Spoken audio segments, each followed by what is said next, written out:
सुनसान सड़क पे गाड़ी तेज रफ्तार से आगे बढ़ रही थी। तभी आसमान में बिजली जोर से कड़की। उसकी रोशनी में दूर सड़क के किनारे कुछ लोग खड़े नजर आए।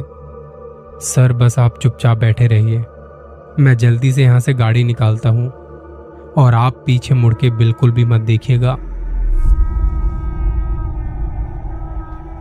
मेरा एक दोस्त है अमित, चंडीगढ़ में रहता है और मेरी ही तरह घूमने फिरने का शौकीन भी है। जब भी मौका मिलता है तो मेरे साथ या अपनी फैमिली के साथ निकल जाता है कहीं पहाड़ों पर। अभी 4 साल पहले की बात है, वो अपनी फैमिली के साथ हिमाचल गया था। गर्मियों की छुट्टियां थी, वो सुबह जल्दी निकल गए थे। काफी सारी जगह घूमने का प्लान बन चुका था।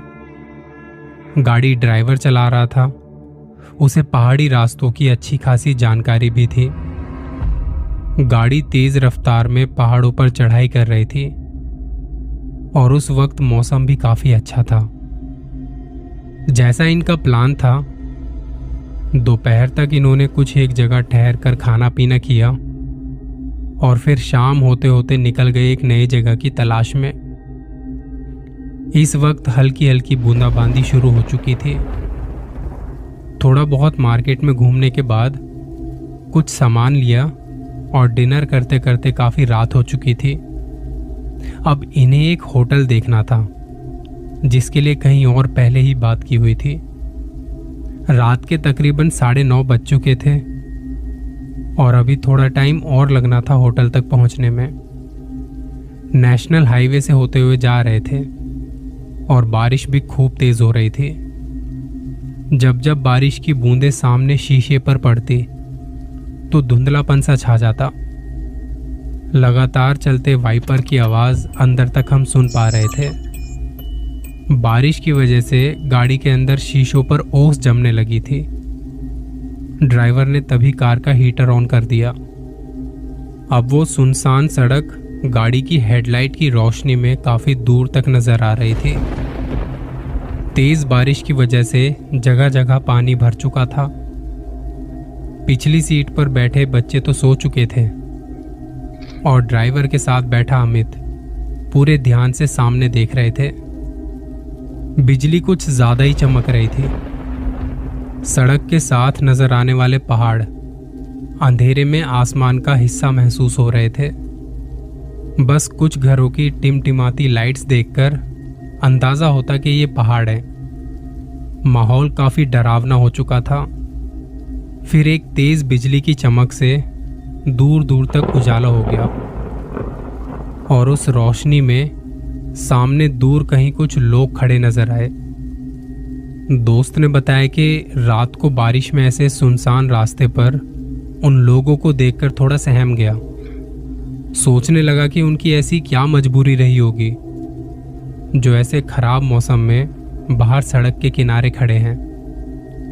गाड़ी धीरे धीरे उनके करीब जाती जा रही थी।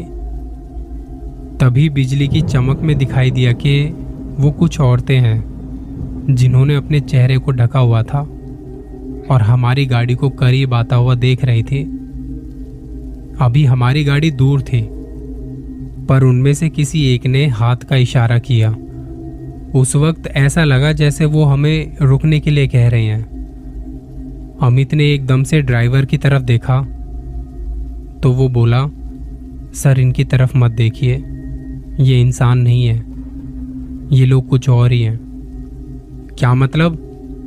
सर आप बस चुपचाप बैठे रहिए, मैं जल्दी से यहां से गाड़ी निकालता हूं और आप पीछे मुड़ के भी मत देखिएगा। ड्राइवर चेहरे से डरा हुआ नजर आ रहा था और वो बहुत धीरे धीरे बात कर रहा था। अमित हैरान परेशान कभी उन औरतों की तरफ देखता, कभी ड्राइवर की तरफ। इसी दौरान गाड़ी उन औरतों के करीब से होते हुए आगे निकल गई। मुझे ड्राइवर ने पीछे देखने के लिए मना किया था पर ना जाने मैंने फिर भी पीछे अपना सर घुमा दिया। लेकिन ये क्या, वहां तो कोई भी नहीं था। अभी हम थोड़ा आगे आए ही थे पर वो औरतें कहाँ गायब हो गई। वहां ऐसी कोई जगह भी नहीं थी जहां वो चली जाएं। मैं चुप हो गया। पीछे बच्चों को देखा तो वो सो रहे थे। मैंने ड्राइवर की तरफ फिर से देखा, वो कुछ बड़बड़ा रहा था। उसकी नजरें सामने सड़क पर, और गाड़ी को जितनी तेज रफ्तार में भगा सकता था वो भगा रहा था। उसने मुझे बताया कि इस रास्ते पर पहले भी कुछ लोगों के साथ हादसे हुए हैं। दोपहर में जिस जगह पर रुके थे, जहां हमने खाना खाया था, तब मैंने वहां के कुछ लोकल लोगों से इस हाईवे के बारे में पूछ लिया। आप भी सोचिए, आज के टाइम पर रात को कोई किसी को भी लिफ्ट नहीं देता है। मैं उन्हें देखते ही समझ गया था कि ये कोई इंसान नहीं है।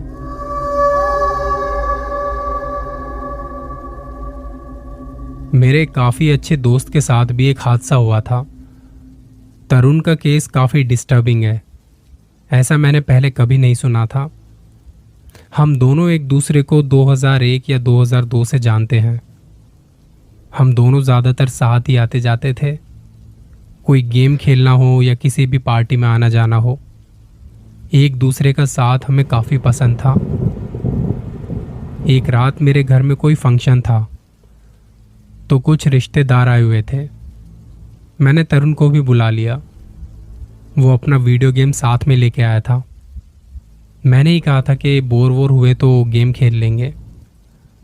रात 12:30 बजे के आसपास तरुण को नींद आने लगी, और हमने सोने का इंतज़ाम पहले ही किया हुआ था। एक दरी सी बिछाई हुई थी और तरुण उस पर सो गया। मैं अभी भी वहीं बैठा हुआ गेम खेल रहा था। मेरी नज़र तरुण पर गई तो देखा कि वो बिल्कुल सीधा लेटा हुआ है।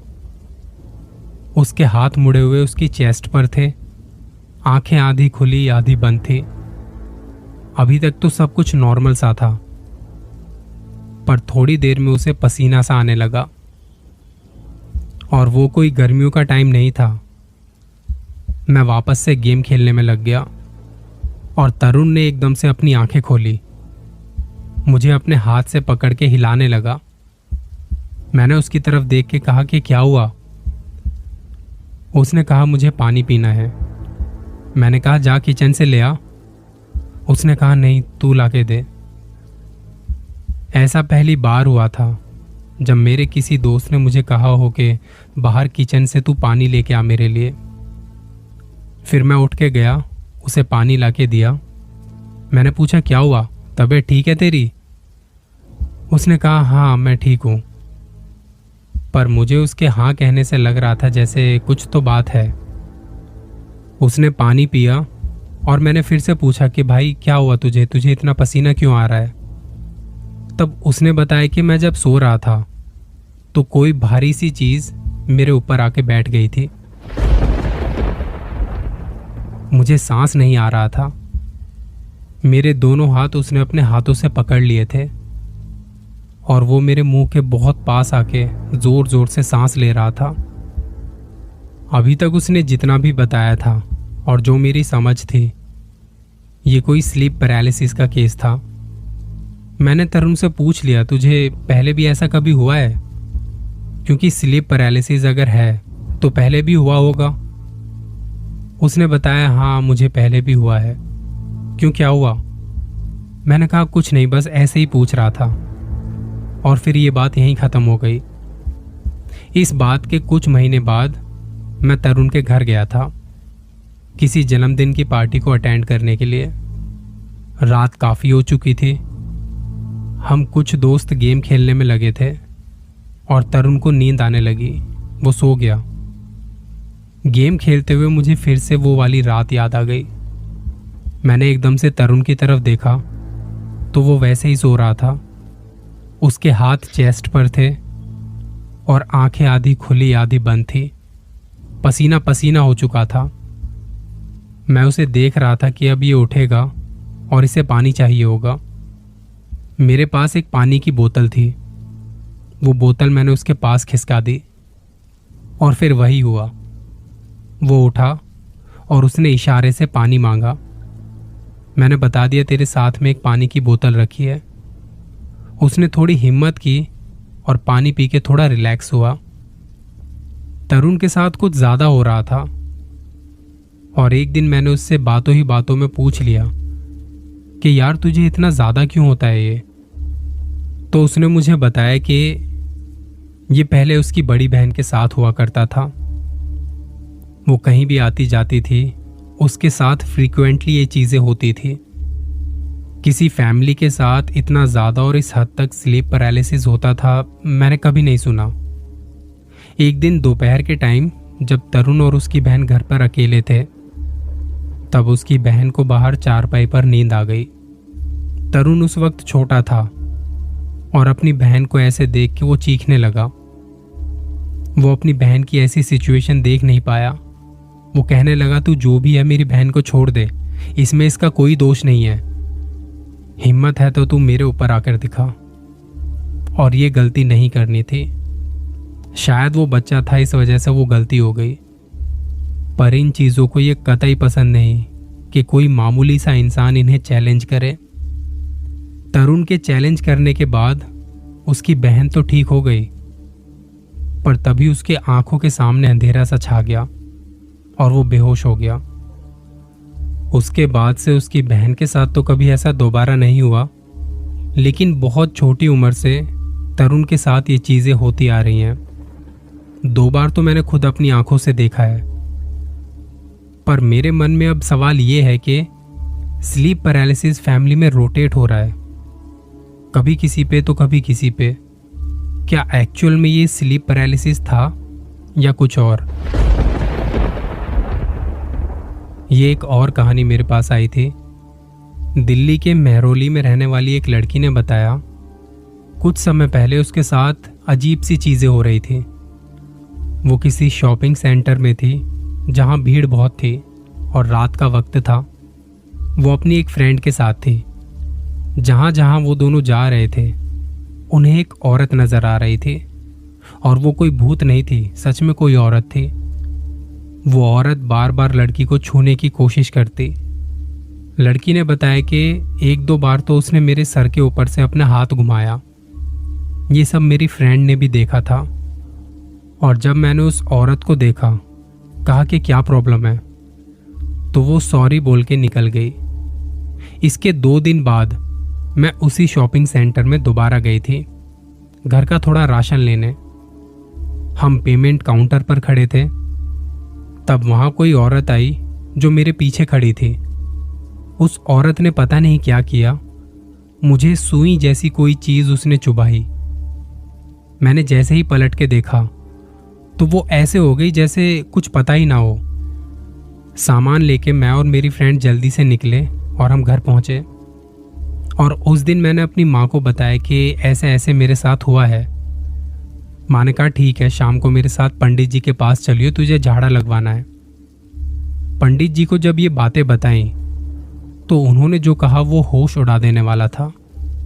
उन्होंने बताया, ये कोई साधारण बात नहीं है। ऐसा काम वो करते हैं जो ब्लैक मैजिक की प्रैक्टिस कर रहे होते हैं। इसके लिए उन्हें इंसान के बाल, नाखून, कपड़ा या खून चाहिए होता है। हो सकता है उसने तुम्हारे सिर पे से कोई बाल निकाल लिया हो, और सुई चुभा के खून का सैंपल तो वो पहले ही ले चुकी थी।